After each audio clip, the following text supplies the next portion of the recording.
Happy holidays, everybody. Here we go. Can you see everybody seeing this well? Yeah. All right. How's my sound, everybody? Because I'm holding a microphone. Can you hear me? Yes. Okay, here I go. There's the title of my book. Just came out, literally, officially November 1. So it's fairly new.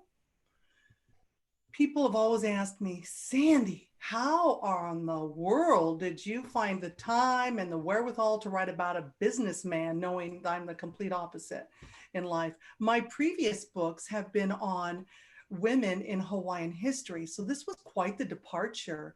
But I was asked to curate a museum exhibit in Coronado in 2018 on John D. Spreckels, because I knew a lot about his Hawaiian connection, etc. So I did. I took it on. This is one of the banners that waved in Coronado on Orange Avenue.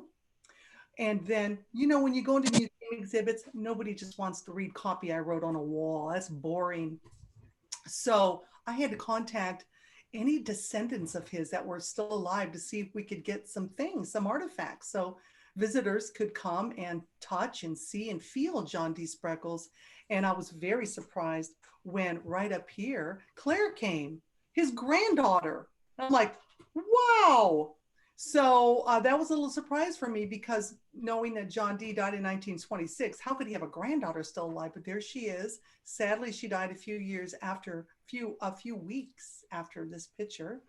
I was able to show the youngest descendant, his name was Klaus, to another Klaus. And boy, do you guys see the resemblance?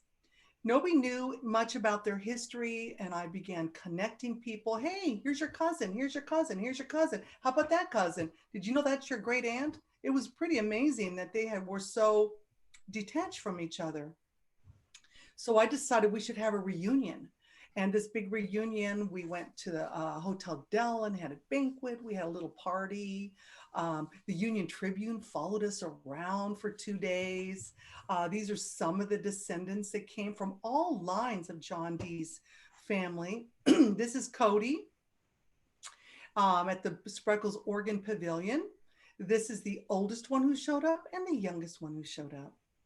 Now in Coronado, everybody can see the name Spreckels loud and clear. They have a Spreckels Park where those awesome Sunday concerts are that we all missed down the pandemic. This was named in memoriam of John D. Spreckels. We have the Glorietta Bay Inn still there today. That's his former mansion. We have the Lambs Players Theater in that beautiful building on Orange Avenue is the John D. Spreckels building. We have the brand new John D. Spreckels Center. This is only a couple years old, so it's awesome that they're starting to recognize his significance. This is the unfortunate mansion on Ocean, one of two John owned, that had that infamous hanging there not too long ago. On my side of the bay, where you guys and I live, we don't see his name so much. We clearly see it in the Spreckels Oregon Pavilion. We see it in the Spreckels Theater. And there's one little bust in the bushes in Balboa Park. I look at that and I just want to quiver, because I jumped over a beehive to get my picture taken with this bust, and I'm allergic to bees.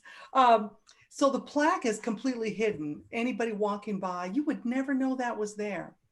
So that's in Balboa Park. That's my granddaughter when she was 2. I was at the zoo with her one day, saw these Spreckels t-shirts, said, hey, who's your teacher? I want to see if this is John D. Spreckels. And it sure was. I had no idea there was a John D. Spreckels Elementary School. Asked the teacher, hey, what did John D. Spreckels do that there's a school named after him? I was testing her. She went, I'm not sure. And I'm like, oh, maybe she's new. How long have you been there? 10 years. And I'm like, oh gosh, good thing I'm writing a book. Well, I'm going to age myself here. Betty, I bet you recognize this. Betty, 82, right? Or 89? So this 89.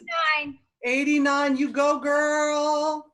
So this is my San Diego in the 50s. Betty's probably raising you guys, right? Raising you, Renee. But this is the John D. Spreckels building. which was a skyscraper, San Diego's first skyscraper until the El Cortez was built. Hey, Betty, what feature did the El Cortez have on it that you remember that was unique? Later. Oh, glass elevator. We'll talk to you later. Glass elevator. What? Glass elevator. Yes, ma'am. So that's my John D. Spreckels. I was well acquainted with the name growing up. I saw his fingerprints here and there. People say, okay, it cost a lot of money to build this city. Where did Spreckels get his money? Here is a concise answer. His family were San Francisco sugar refiners. And when he and his father and 3 brothers found out that there was a reciprocity treaty between the US and Hawaii to give them free, duty-free entry with their sugarcane, they were all over it. They're like, oh my gosh, what an opportunity. If we own the sugar, says Klaus Spreckels' daddy, we can refine it. We'll make a fortune. Because these were poor German immigrants, the Spreckels family at this point. John married this beauty named Lillian Seabine, later Spreckels, and they went off on their honeymoon to live in Hawaii to make sure they became empire builders of sugar. This is John at that stage. I think he's kind of cute. They all had blonde hair, looked German with blue eyes, the whole family. There's his father. He was a tough, indomitable man, let me tell you. John went to work for him as the eldest son, I mean, at a very early age, and you did not disobey your father. And these were some in Hawaii, some of the adjectives I found they describe them. You can read that in the green. But I tell you what, those languid Hawaiian islanders, those sugar planters, they didn't know what hit them. These people went into Hawaii with wads of cash and buying up everybody's sugar cane, not telling them, wow, you could have been rich with this duty-free cane, but sell me your land, and they did. They got very resentful later, by the way. Okay, we're not going to go into Hawaiian history, but remember when the Spreckels family arrived in Hawaii, it was a monarchy, a recognized monarchy on par with the England type of monarchy. There was kings and queens and I mean the whole thing. This is the Iolani Palace, still standing today in Honolulu. You can see the kind of impact Klaus Spreckel and his son John D had on Hawaii. 1878, they buy most of the sugarcane, and they obtain 40,000 acres of crown lands in Maui. There's some real good books on this negotiation, lawsuits. I mean, this is crown lands that would never go to a commoner, but it did.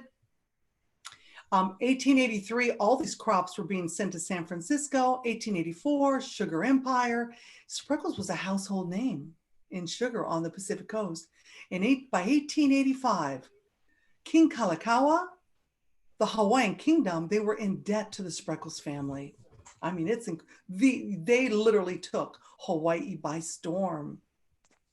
Now, sugar was not what John D. Spreckels wanted to necessarily spend his life doing. It was what his father's dream for his sons. John D. loved boats, shipping, water under his feet. So at 26 years of age, he began the Oceanic Steamship Company. I want y'all to think about what you were doing at age 26. Probably not developing the a steamship company. So his strategy for his father to kind of individuate out of that was, okay, Dad, we're refining all the sugar in San Francisco. We own all the sugar in Hawaii. Why are we paying someone to ship it between the two coasts? Why don't we start a shipping company? And boy, he did. By 1890, John D. Spreckels had 7 steamships. And because he was a good German and always on time, he obtained a U.S. contract to deliver mail to here and here and here and here. Amazing. And these steamships became luxurious. They might have taken in here shipping supplies and sugarcane, but on top of here, they were luxurious accommodations. People had never seen these places before, you know. It was just the whalers that were out there. So this is pretty revolutionary, pretty progressive for our John D. In 1893, the United States overthrew the Hawaiian Kingdom. I cover that in my book. It's probably what I'm known for. I do a lot of Hawaiian history around this era. We're not going to spend time there.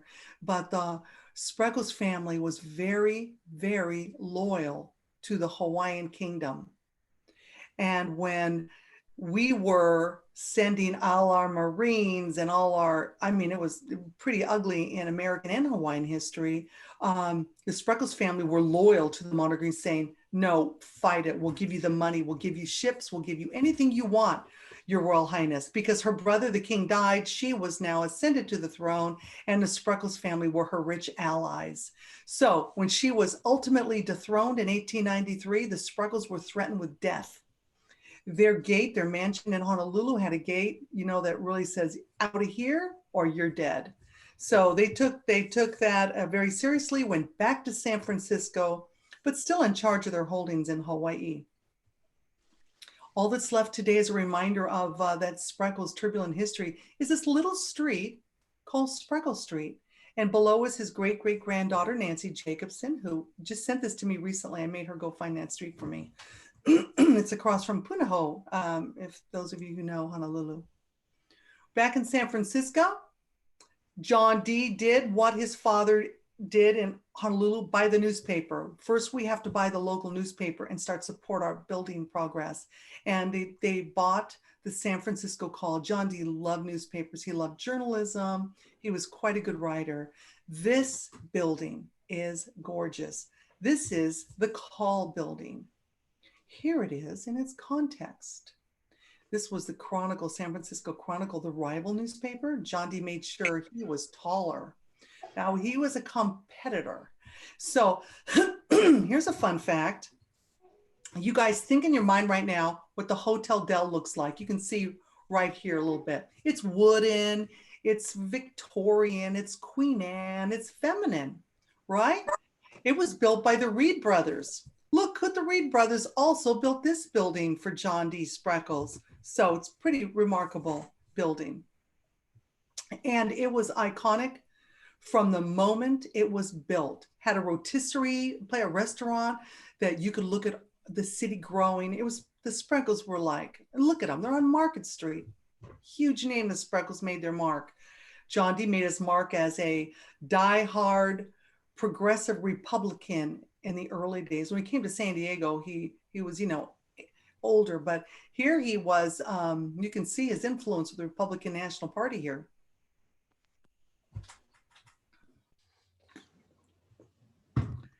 He lived in a very exclusive neighborhood of San Francisco. Once the trolleys began moving uphill, people could then move up in San Francisco.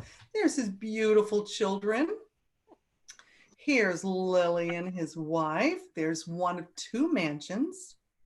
Here's the interior of one of the mansions. I mean, John D. Spreckels lived opulent. This is all koa wood. These things came from all over the world, the antiques, the mansion. I've seen a stack of these photos. Wow. I haven't even seen a museum this incredible except for Versailles. But what John D. liked the most was being out on his steam yacht.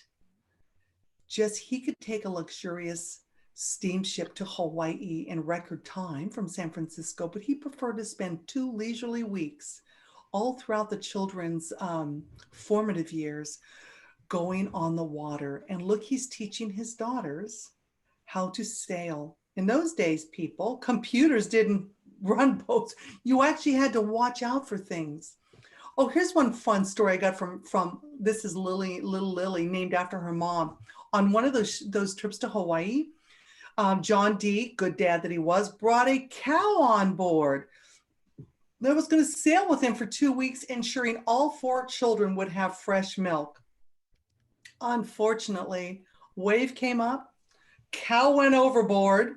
Sharks attacked the cow in front of the children's eyes, and that was one expedition. Little Lillian never forgot. Why don't you read right here how he said he discovered San Diego?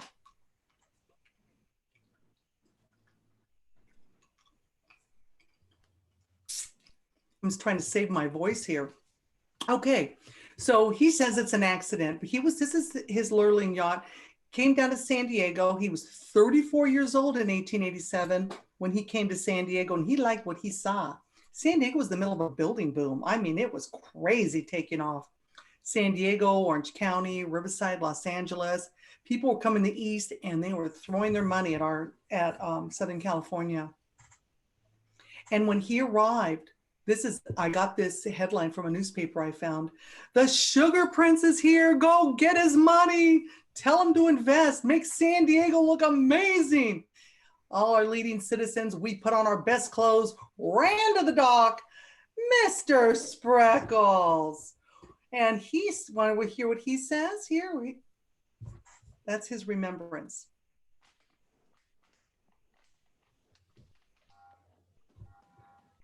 So they begged him, according to him.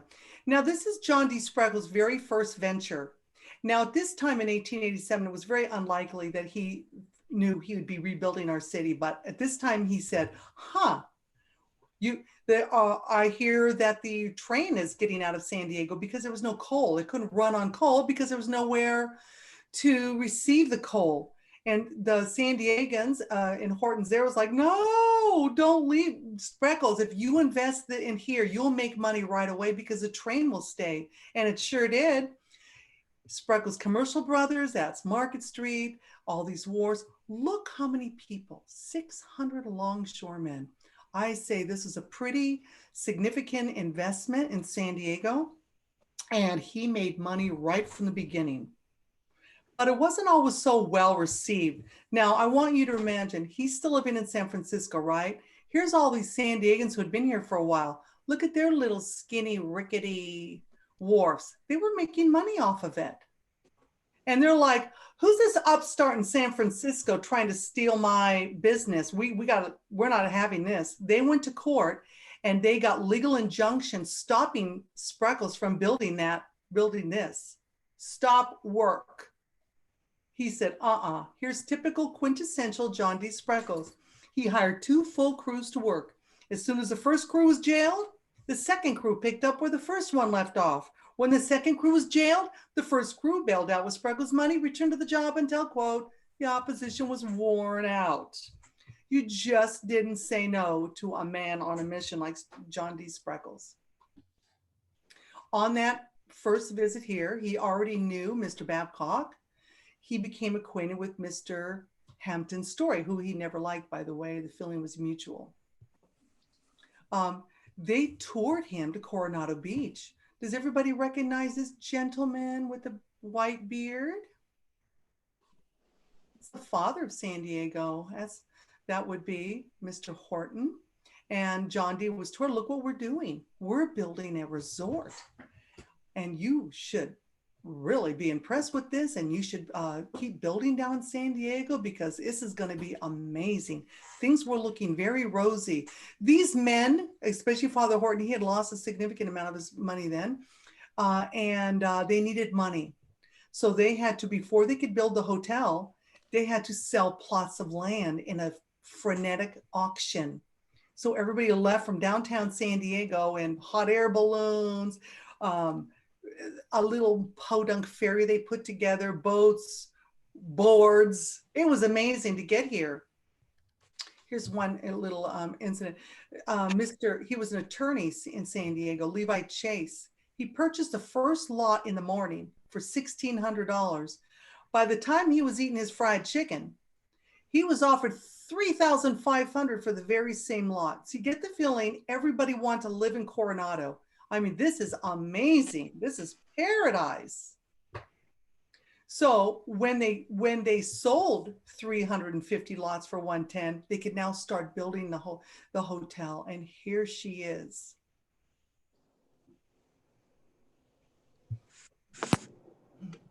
And there's the cover of my book. I want to just say, you know, when you publish a book, you have zero say over covers of your book. They make the decisions for you. And when I saw that Nebraska selected this photo of the Hotel Dell, I was like, huh, but he was so much more. But now I'm thinking, that's a beautiful photo. So I'm pretty happy about this picture. Anyways, the hotel, by February 14th, things were starting to get a little dicey. You know, it was little signs that the boom was going to bust. And so this was a soft opening. But let me show you people this hotel and remind you that it only took 11 months to build this. That's amazing. 11 months in those days to build this hotel. Wow. And we still have it today. This is a national treasure. Well, go ahead and read this.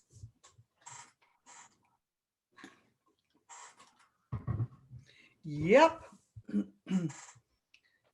That's a real sad thing in Southern California history, especially our history, when everything you own wasn't worth anything. That's tragic. And everybody wanted out. There was nothing but boom, bust, and despair in San Diego. And our population here went from $50,000, 50,000 people to an anemic 8,000. They got out of here quick. And John D., look what he said about them. He said they scurried off like rats. Keep reading a little bit.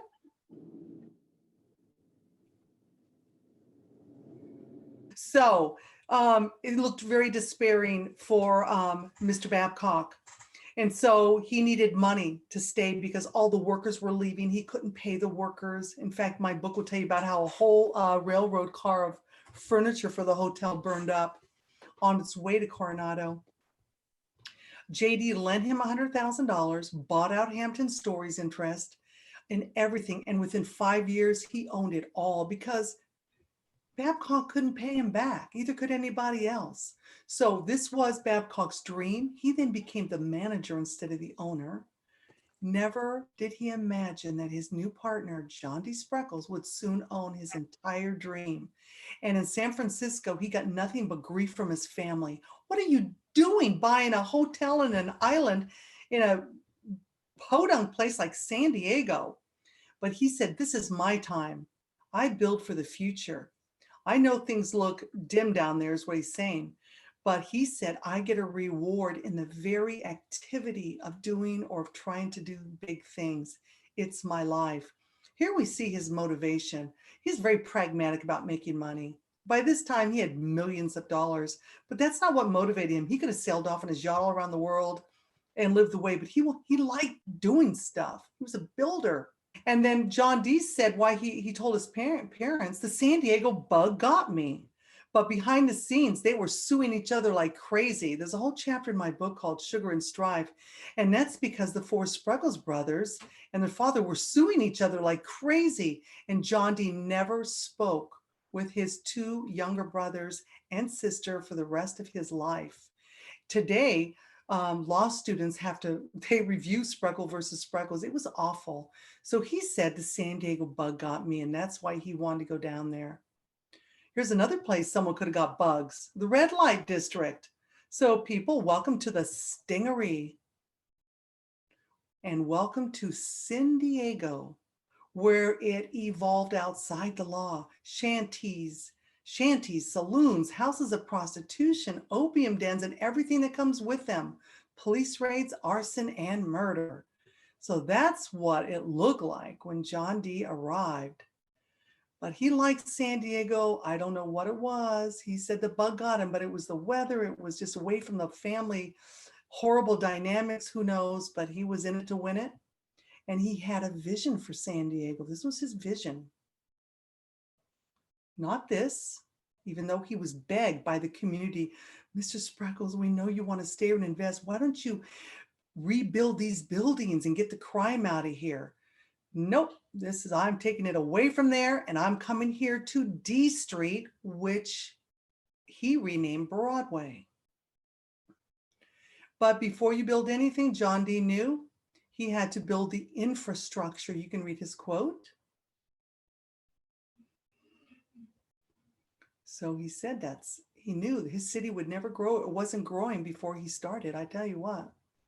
So San Diegans during this time, we had no water. We were a desert. We were thirsty. There's stories that people drank beer in the morning to save their water. And baths, if your neighbors thought you looked a little too clean, hey, are you using water? There was neighbor shaming. So he said he set to work to develop a system of impounding dams in the backcountry. And those dams were, maybe you recognize these dams? Pretty impressive that John D., much more than sugar, much more than shipping, is now doing the water. And his water company ultimately became the municipal water company for San Diego. This is what really started San Diego, was water. Then he just see this little horse right here going through the Gaslamp. Nobody was more happy to see John D. Spreckels than this tired horse, because John D. pulled it out of bankruptcy along with other little horse-driven carts, and he got St. Louis. He went personally to get San Diego's first railway system started.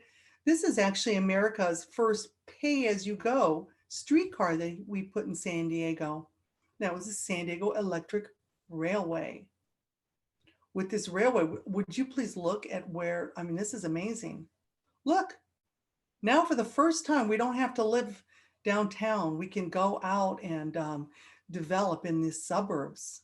It was a pretty big deal.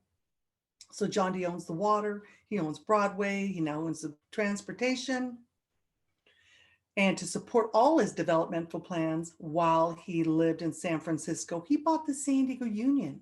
But when the Union Tribune began to criticize him, he said, I got to solve that problem. He bought the Union Tribune out in 1901. Hence today we have the San Diego Union Tribune. He gave us our first park. This park does not do justice to what Mission Cliffs Gardens were. Maybe Betty remembers going there. I don't know if it was still there when you were growing up in San Diego, Betty. But here was the first San Diego State normal street.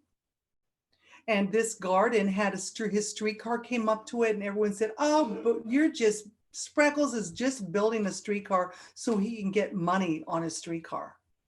Well, even his critics like to have a sandwich here on a Sunday afternoon in San Diego's first park. Then he took a crumbling bunch of ruins and restored La Casa Estudio in order to attract tourists that were coming to the Pan Am Exposition and local San Diegans. He renamed this Ramona's Marriage Place. I did note that the Gaslamp Quarter Foundation is selling this book, Helen Hunt's book on Ramona. It was very romantic. John D. said, people are going to want, let's just rename this as their marriage place for tourism. But let's not forget, he hired a woman, esteemed architect, which was pretty progressive in those days to hire a woman, by the way. And she restored it to historical accuracy. And when she did that, others said, maybe we should retain and start building this, since now there's a streetcar coming. Let's save this old town. And if John D. hadn't done this, I'm not sure we'd have Old Town today. And I frankly love buying my fresh tortillas on the street for $1. The Hotel Dell, while he was living in San Francisco, was his family's retreat. There's young Klaus Spreckels in front of the Hotel Dell at the beach. He took his yacht down here. He had a train car. He drove here sometimes. His whole family was here. Here is the courtyard of the Hotel Dell with all his children as they grew. This lad is John D. Spreckels Jr., went by Jack. This was John D.'s heir apparent. This was who was going to ensure his legacy would survive in San Diego. He was going to learn at his father's knees just how John D. learned at his father's knees. This is his younger daughter, Lillian. This is his eldest daughter and best buddy, Grace. And this little guy in a dress, yes, he's wearing a dress. That's Klaus Spreckels, the one who lived in the mansion later that the hanging happened. So that was a wedding present to he and his wife in the future. 1900, he built Tent City. And he never made a dollar on Tent City, but everybody in the East County now could come and enjoy the cool air. You know, Lakeside, El Cajon, Spring Valley, nobody had air conditioning. They wanted to come out here to Tent City. It was a pretty big deal. They could take dates here. They could meet future spouses here. They had bandstand, plunge. It was amazing for the community, and Coronadoans loved it, and John D. Spreckels' children and grandchildren loved it here. Well, at 1854, at 54 years of age, at the beginning of 1906, our John D. was near death. For about a year and a half, he had been suffering from some, quote, digestive order that took a 175-pound man to less than 100 pounds. We don't exactly know what it was. His daughter Grace had been called home from Europe. Your dad's dying, come. He missed the Republican convention. The papers reported John D. Spreckels is near death. And then this happened.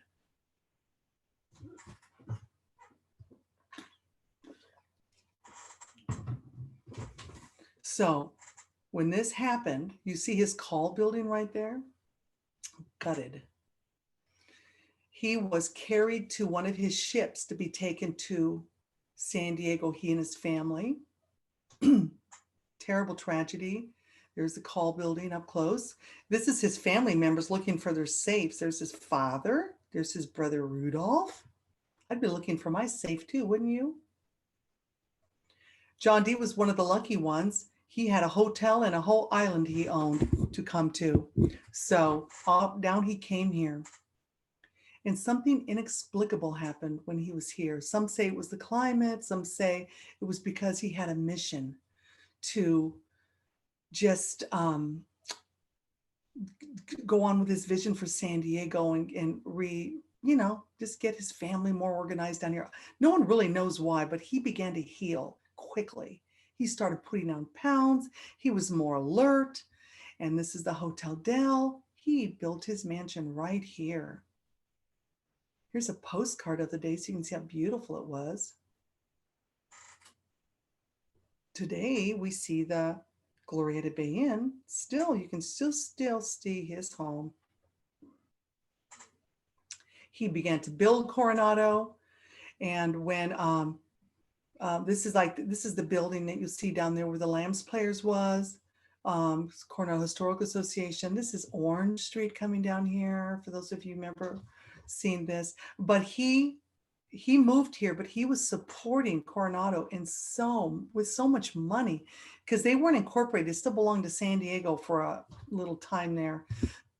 He supplied fire hydrants. He gave churches land for churches and charities to support the fire and police department. Even when it became incorporated, he paid instead of having their tax money paid for. So he really was like Uncle John there, they called him. And he widened the streets of Coronado. He gave this library in Coronado. But when a new guy came to the city council and began to, and John D was now living here after the earthquake, they developed a nasty campaign against him. He was furious and hurt because after all, that was his home. So he says he's going to close down Tent City because they were saying John D has booze at Tent City. Let's shut it down. Why do you want his people? They're a bunch of boozers. And his strategy was, well, I'll just close it. Then that won't be the case. People were so upset. Please don't take Tent City. You should read the newspapers. You'd think that their whole family was being wiped out, murdered.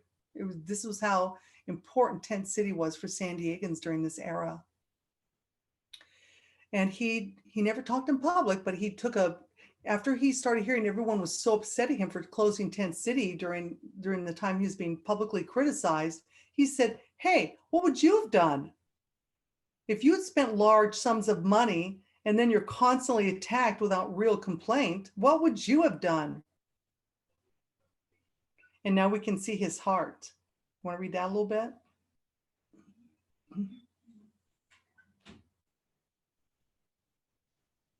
He's telling them, I want to be your friends. And why would you regard me as arrogant, overbearing? That's all I've done for you. You got to be kidding me. After all, Coronado, look at him with his grandchildren.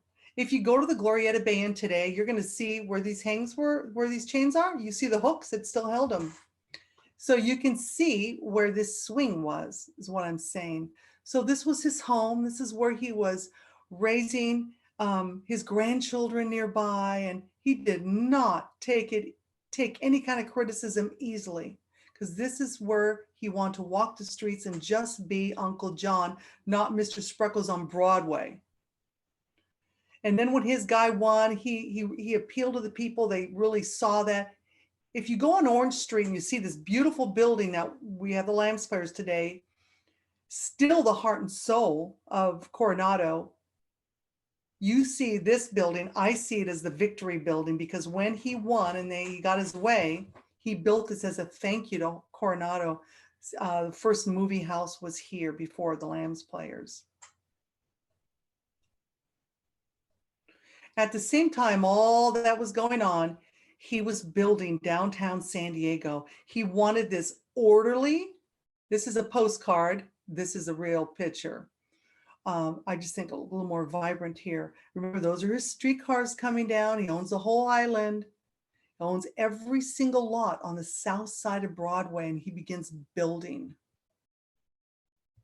Let's look at those buildings a little bit. Here's the Spreckels Theater we still have today. If you have not been in it, shame on you. Go quick, because in 2019, Jacqueline Littlefield died. And this is as if John D just walked out of the box. It has retained historical accuracy, and now it's for sale. Oh my, it's really worrisome for me, but we still have it today. Here's the Union Building. That was on First. Many elder San Diegans always have a father or an uncle, somebody, if they're a white collar, they worked out of this building. John D had all his companies here, as well as a Union Tribune. This was on Broadway.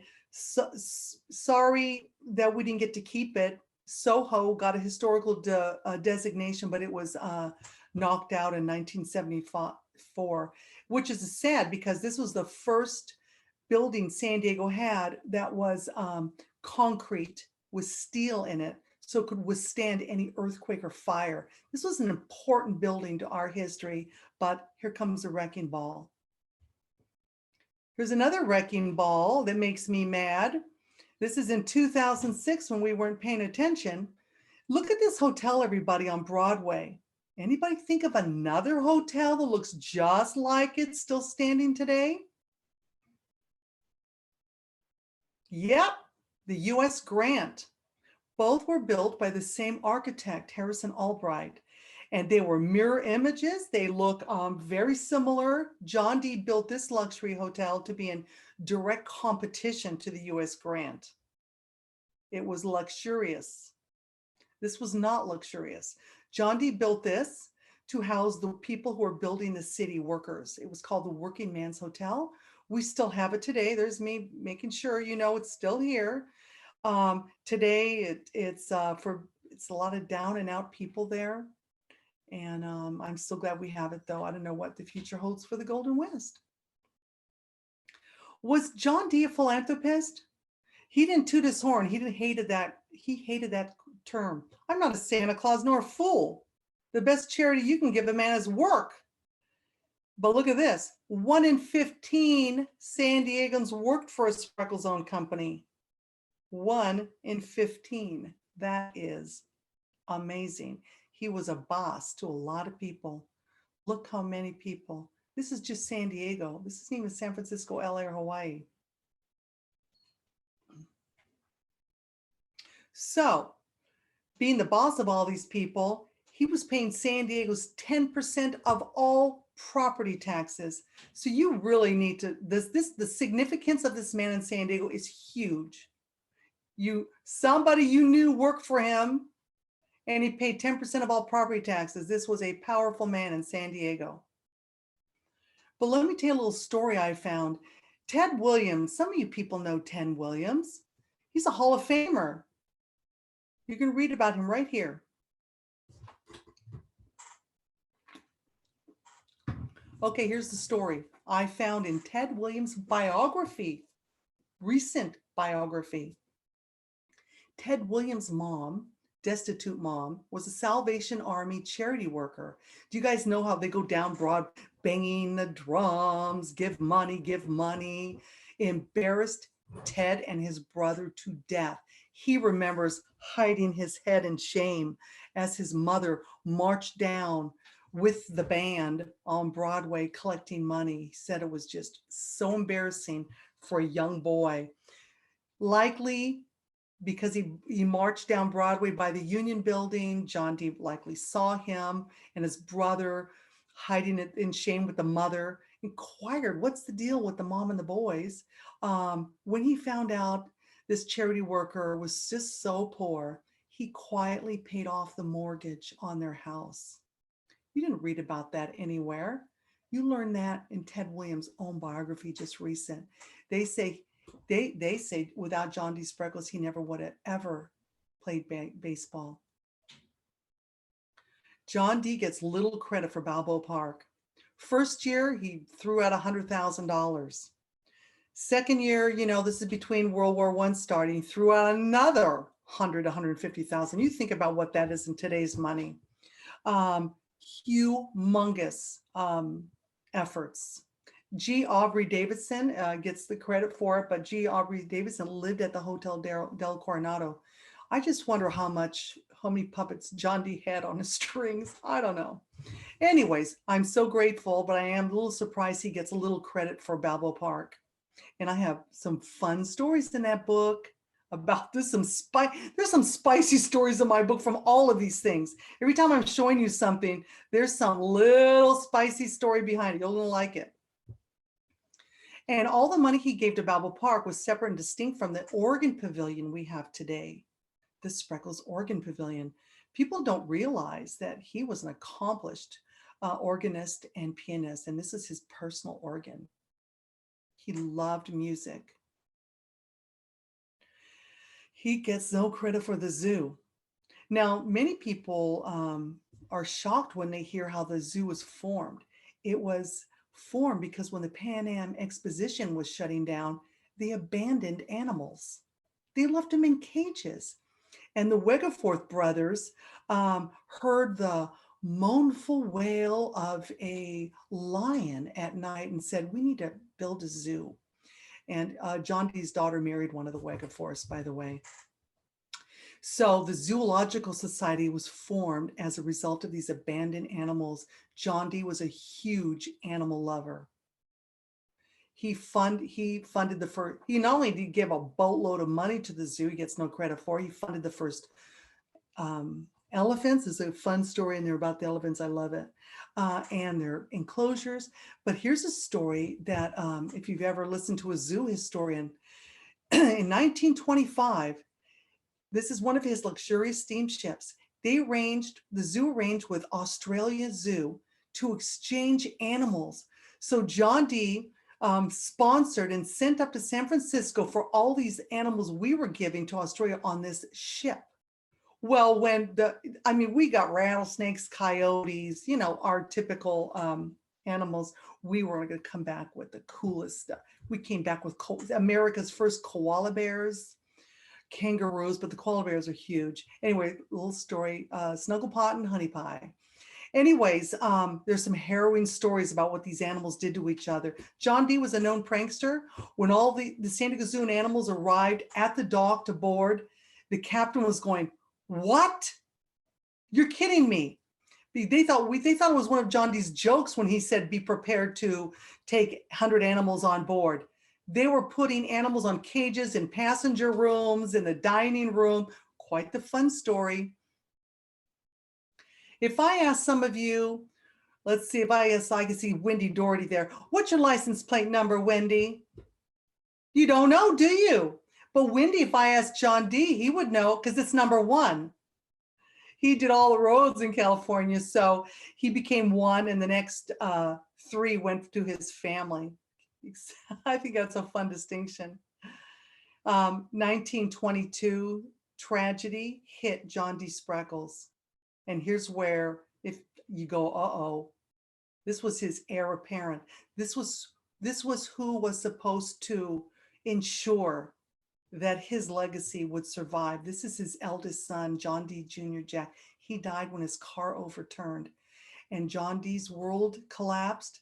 Then Lillian, who never got over the death of her eldest son, she died, leaving John alone. He had his Venetia. San Diegans love this Venetia. They could always see it. They knew when Mr. Spreckels was in and out. Certainly this yacht would bring Mr. Spreckels solace at sea. It's just how he used it, actually. Until the United States government said, we're going to war and we want your ship. You're not taking my ship. Oh, yes, we are. They took his ship.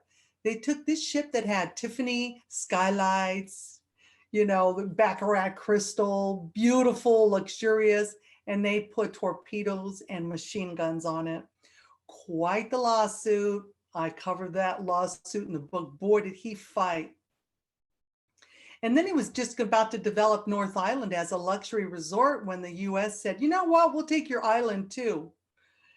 How much could this guy's patriotism be put to the test? They conscripted North Island from them, even though he was paying the taxes on North Island for years while the military squatted, never asking for a penny. But there's a whole fun story behind that. So they took North Island. And then all the time this was going on, this poor guy was building a railroad, the first to ever get out of San Diego and go hook up so we could now go across the United States on the big Continental Railway.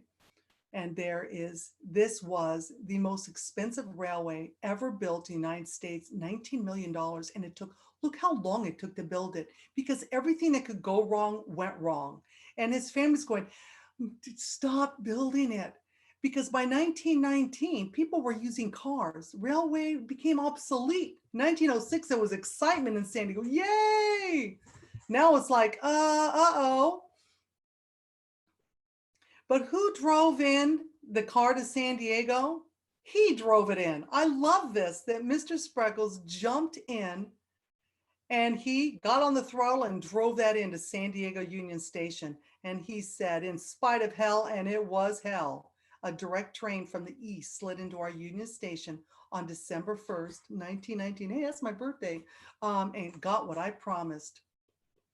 He had his enemies in San Diego. Whoa, particularly Edward Scripps, half-brother of Ellen Browning Scripps. The Democratic paper, The Sun, hated Spreckels with a passion. He was also a rich guy who loved yachting, but they never found common ground, fought. And he always called, San Diego, Spreckelsville by the sea, a one-man town. Spreckels always responded, if being a one-man town is bad for the town, take it from me, it's hell for the one man. He got so much grief his whole life. I really feel sorry for him reading the papers. Now, here's something I learned, people. Why could I find no speeches he made? Why is there no public events on any unveiling of all his things? He's not speaking because he had a phobia. He was cameras. There was no camera. He was shy. He was an introvert. One time he was asked to address his employees at a Christmas party. He walked up to the podium. He couldn't even read the speech. His hands were shaking so bad. He couldn't say one word. His son had to run up and read it for him. So he said, I've not spoken my mind before because I'm a man of action rather than words. See, we saw this, remember back in the 80s when he was buying San Diego, but I have foreseen the time when I must speak. Well, gentlemen, that time is now. He called all his haters to a big banquet at the Hotel Dell, and no one had ever heard him speak. But when they heard Mr. Spreckels was going to speak, no, there wasn't anybody going to turn down that invitation. This is his one and only public speech to tell San Diego what the heck, how he felt all these years, why he built San Diego, finally answer all the criticism. And this is from my book. Mr. Spreckels walked up to the podium. The only noise he likely heard was the rapid beating of his heart. He unfolded his 6-page, single-spaced typed speech, looked out over the assembly and then down to the papers and, after a long breath, began. So I'm not going to take the time. You'll have to read the book to see what his speech covered. But when the speech ended, he looked out at the silent assemblage for the first time, with papers trembling in his hands. Tears filled his eyes, then dropped down his cheek, and his voice came unsteadily as he spoke the only words not written in his manuscript. Gentlemen, I love San Diego. That was his motivation. This is the last picture we have of Mr. Spreckels, 1925. Then he died, 1926. You can read that a little bit. He was eulogized as one of America's few great empire builders, hence the name for my book, Empire Builder. Unfinished business. When he died, this John D. Spreckels building, he watched from his deathbed. It was actually, that's how they built it, like here, not like up floor, up to the side down. And he watched it being built. He wanted to live, his granddaughter said. He got up from his deathbed to see the progress, but sadly he never did. Still today on Broadway, gorgeous. I took this picture to show you how opulent it is. I hope you can get a look at it someday. He didn't get to finish Belmont Park, which was then Mission Beach Amusement Center. And I want to thank you very much for your attention. And I really hope that you see the name Spreckels now and get, a lot more understanding why I don't understand why there's not more monuments to this man in our city, and why I had to jump over a beehive to see the only bust in San Diego. I don't get it. So are there any questions I can help anyone with, or entertain any comments or any recollections or reminiscences you have now? We have one question from the chat, Sandy. Yes. There's a neighborhood on Maui named Sprecklesville on the Yes. North Shore. Do you know if there's any connection to John Dee's family? Yes, they founded it remember when he took Hawaii by storm in 1877, they founded Spreckelsville Maui. And that was first place to get electricity in the Hawaiian Islands, even beating Iolani Palace, even beating the White House in America. Spreckelsville had the first electrical lights. That's how progressive the Spreckels families were.